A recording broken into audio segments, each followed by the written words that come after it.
a skills trainer for the last 18 years. And today I take this opportunity from Vijay Bhava channel to reach out to you to share my experience in learning on a particular topic. And that particular topic is hard work can change your destiny. So we've all heard about hard work from the time we were kids, from the time we started going to school, and then eventually to college. Everybody, more so our parents, have been telling us that you need to really work hard if you need to get good scores. Now, work hard doesn't mean number of hours that you put in. Work hard doesn't mean the number of hours that you sit in front of your laptop or your books. But again, nothing gets registered in your brain. So that is not something that hard work means. You and I also understand what it is all about. But what exactly is hard work? If that is not hard work, then what is hard work? Now, when you look at this aspect, a very important part of our learning starts from our brain. Okay, so when we're talking about hard work, it is something that needs to start from your mental awareness, that you need to be somebody who need to be working on yourself an extra mile to reach that extra goal that you intend to have. Probably somebody who gets a rank, say 21 out of 25 students gets a rank of 21, and is looking for a first rank, has to put in extra more efforts, extra more learning, extra more understanding, being more productive. All this adds value to hard work. Hard work is not just number of hours, but it's also being there, understanding. Sometimes you can just get it in a jiffy, and sometimes you just can't learn it for a number of days put together. So I, with my experience, have um, learned and put across a few steps that I personally feel and I've used, which have made me a better person than what I was earlier. So if this helps to you, it is a help. It's a bonus. Take it and see how it works in your life. So I will start with the rule number one, which is very critical, which is believe in what you do. Obviously, I was never a very good student, but today, in 18 years of my experience of teaching and training, I've been running a small little firm of my own where I have employed nothing less than about 18 women. I'm not saying I'm women oriented or feminist is what I'm looking at, but I'm just telling you 18 such women who are good with their skills and want to work and explore this area. So I have had 18, I still have 18 women working with me, coming from different walks of life, who have been contributing their learning skills, imparting their knowledge to the society. So I have always believed that if I'm able to help any needy women, or at any point in time, then I should be able to hire her. That was something when I thought in my mind when I started this business of mine. I didn't start it as a business. I started it as a passion. Eventually went into exploring more ideas and avenues. And this is where I stand today with 18 women in my kitty. In if we've all worked together in making a better society. So I have always believed in what I want to do. Okay, so my institution is just not into imparting knowledge, but also sharing experiences, counseling, giving them livelihood, giving those women who are in need for livelihood. And this is what has been my journey. So I have believed in it. So that is my take. I've really worked hard on where I was 18 years ago and where I am today. I still have a long way to go, but I'm quite satisfied to where I've come so far. First one, believe in yourself and believe in what you intend to do. One. Second, very important thing is willingness to put in the effort, willingness to put in the commitment, willingness to put in extra number of hours, and keeping it consistent, not taking breaks in the between, not taking saying that I'll take a break for a couple of months now that the business is not going good.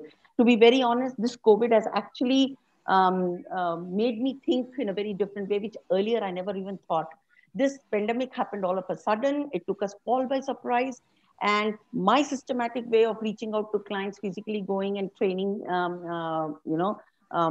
employees and students, has now has completely stopped. And the business coming in, the inflow also completely, almost for about 4 or 5 months, I'd never had a penny coming into my account. So because of my business and not being able to venture out and getting more requirements into my organization, I was not able to give jobs or any training programs to any other of the 18 women who work along with me. So, but only thing that I ensured is in this pandemic time, We all upgraded our skills. We upgraded our knowledge. We upgraded to understanding what are the new tools in the market, what are the new avenues that we could look at. If we are not physically able to go and deliver, what else can we do better? So we had a lot of Zoom call sessions like we are having now. We had a lot of Zoom call sessions in which we had sat down, discussed, each one of them having their own experience and skills. They started delivering programs and making us upskilled further. So this is how we have done and we have sustained so far. Slowly and steadily, the business will grow. It will come up to maybe not being normal immediately, but at least getting better. So again, I say the first one is believe in yourself in what you want to do. Second, willingness to put in that effort, willingness for the commitment, willingness to constantly ensure that you're getting better. You might not have a monetary return. In my case, we didn't have any monetary return, but we had a knowledge return. So we were never wasting our time. We were doing something or the other to keep ourselves going, keep our enthusiasm going, keep our learning going, right? So this is the second point. Third important point coming up, it says know your limitations and know your potential. It is important for you to understand your pluses and minuses. They are a part of you. They have made who you are today. There is no regrets about it. What is more important is being aware. The more we are aware, the more we will be able to handle situations better. Okay. So, for example, I can just give you a random example of a horse and a donkey. Okay. Horse is meant to do certain jobs which it does very, very well. And donkey is more the kind who probably would not run so much as a horse would do, but its body, its structure, its character is to take in a lot of load and help, and that is its character. What is the horse's character? Probably also carry load, but not as much as a donkey would do. Carry more people and then run. Running is something that is its trait, and likewise and like forth. So you cannot overload a horse or put people on a donkey and make it run and expect it to run like a horse. So please understand what you see is something that others are projecting and others are competent about. Need not necessarily be you. You are no less incompetent, but you need to understand what your potential is. The more nicer we know about ourselves, the better we are equipped to handle situations, and the better we can change our life. Okay. Next very important thing coming up, another fourth point, which is be self-motivated and have a daily goal. Motivation, we have heard a number of times. I, being a motivational speaker myself, give a lot of gyan, but that is not the point. Is you might get all types of information from the internet. It is so full of information. Okay, but what is important is what actually pulls you, motivates you, guides you, gives you the thrust to move on. Okay, so look at something that makes you on. You cannot always expect somebody to pep you, give you a pep talk. Once in a while, yes, it does add value, but there are times, most of the times, you might find yourself all alone, and it is your battle to fight. You know your battleground well, better than anybody else. So it is you who has to equip yourself. So you need to be somebody who should motivate yourself at all point in time. Okay, so work on yourself, work on self motivation, work on a daily schedule, work on a schedule that you can make it on a daily basis and work on it. Make it consistent, make it as a habit. So once that habit it develops over a period of time, and then it becomes into a character. Okay, last but not the least, learn to get your hands dirty. You cannot sit in the shore and expect the vessel to get washed. You cannot sit in the shore and expect to cross a river.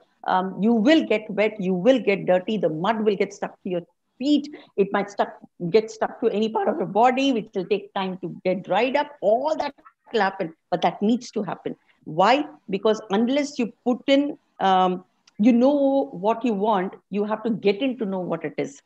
Okay, sometimes we have imaginations, we have a lot of creativity. Our brain is very smart. Okay, it will guide you wherever it wants to. So you need to be careful of controlling your mind, being there.